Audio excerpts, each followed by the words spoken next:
de cómo se maneje. Normalmente el gobierno, a través de que se están acostumbrados a manejar 12%, que es un estándar, ¿verdad? Que los ponen. Cuando ustedes leen los documentos de la evaluación, que se traen su documento de cómo desarrollar proyectos, yo se los voy a pasar para que lo vean. Tengo ese documento, dice, para proyectos sociales 12%, ¿verdad?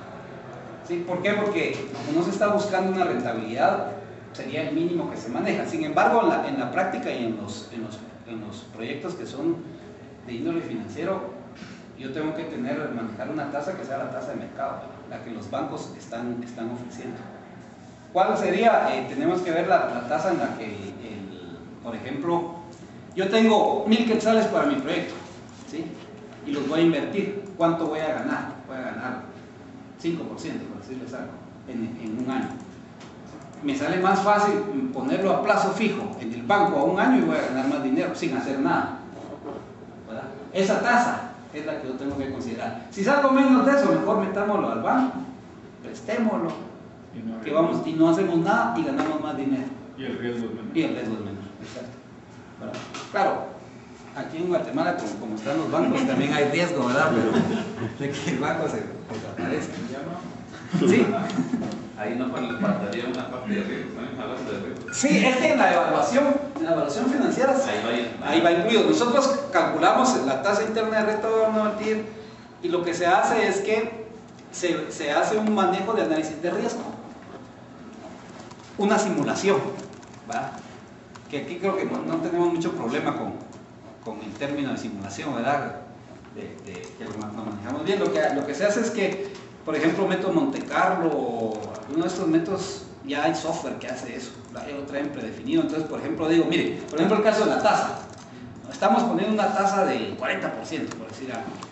Entonces, voy yo y simulo qué pasa si la tasa cambia. Entonces, el software o el método, lo puedo hacer en papel, ¿verdad? Lo que hace es que viene y empieza a hacer, asume que es una curva normal, todo lo que hemos visto en estadística, ¿verdad? Y empieza a tomar valores aleatorios usando el método Monte Carlo de eso. Y entonces empieza a calcular si la tasa baja 1%, 2%, 3%, 5% y empieza a calcular. Y entonces hace una simulación de todos los cambios que puede haber con la tasa y luego me la grafica. Entonces resulta que yo puedo analizar que si baja un 3% ya tengo pérdida. Entonces el riesgo ahí es muy grande, ¿verdad? ¿Sí? Si sube tanto, no tengo mucha ganancia, pero puede ser que tenga más costos. Eso es lo que yo analizo dentro de la evaluación, ¿verdad? Y les estoy poniendo la tasa como ejemplo, pero puedo variar, ¿verdad? Número de usuarios, subió el costo, cambio de dólar es muy común aquí, ¿verdad? Yo tenía presupuestado a 7.5 comprar un servidor y resulta que subió el dólar y ahora el servidor es más caro. Entonces eso es parte de, aunque lo que se recomienda es hacerlo todo en dólares, ¿verdad?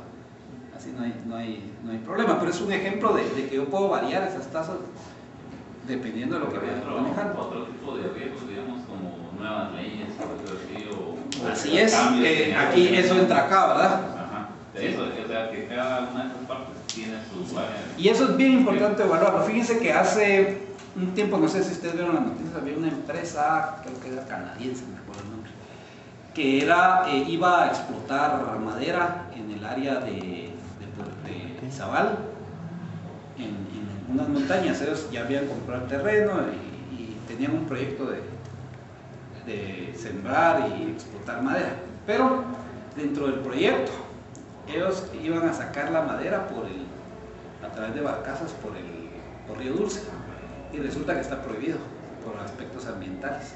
Entonces el costo de sacar esa madera por tierra era muy alto y el proyecto tronó por no considerar el aspecto legal. Sí, cuando ya, bueno, no, usted no puede hacer eso. Ahí va. Entonces, lo que pasa es que hay una zona protegida, ¿verdad? Ambiental. Entonces, pero es un buen ejemplo de la consideración de la evaluación, ¿verdad? Yo puedo hacer aquí un proyecto bien bonito para que todo el mundo salga de la facultad de 5 años, ¿verdad? Y lo que hago es que voy a bajar la nota a 30 para que todo salga. Eso no lo puedo hacer, ¿verdad? Hay un aspecto legal asociado. Entonces, si yo no conozco cuál es el reglamento de pregrado, ahí hay un problema, ¿sí? Esas son por eso es ese aspecto a considerar, ¿verdad? ¿Sí? Igual pasa, por ejemplo, con el proyecto de esta maestría, eso va asociado a que sea aprobado por junta directiva. Entonces no podíamos venir porque alguna vez pasó eso, ¿verdad? Venimos y bueno, vamos a poner una maestría, facultad de ingeniería de sistemas, vengan a recibir clases. Si la maestría no ha sido aprobada, ese título no vale nada. Entonces parte de ese proyecto hay que considerar eso, más el tiempo que se tarde el Consejo Superior Universitario y el área de posgrados en aprobar. Va ligado. ¿Sí? ¿Más dudas? Claro, yo les estoy hablando en términos generales ahorita de proyectos. Va a ver que los proyectos de tecnología y del área de informática son más complicados porque hay cosas que uno no tiene claro o no ha pasado o qué pasa así, ¿verdad? Y entonces hay que tener cuidado con esta parte, ¿verdad? Es un poco más difícil. Acá, bueno. Vamos a regresar luego al arbolito ese del proyecto, pero lo primero que nosotros tenemos que hacer entonces es el planteo de esto. Vamos a usar una metodología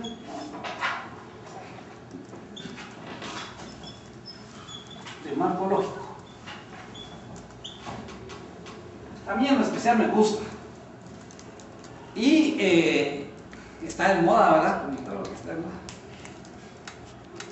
Esta metodología me interesa que la usemos porque es la que usan las entidades internacionales, el Banco Mundial, el BID, todos los que donan dinero para evaluar cómo van los proyectos. Ese plan para los proyectos en Guatemala, que ese plan es la secretaría encargada de los proyectos aquí del gobierno, ¿verdad? Ellos usan esta metodología, tienen documentación y todo, y es muy utilizada a nivel mundial porque facilita mucho la parte de la evaluación.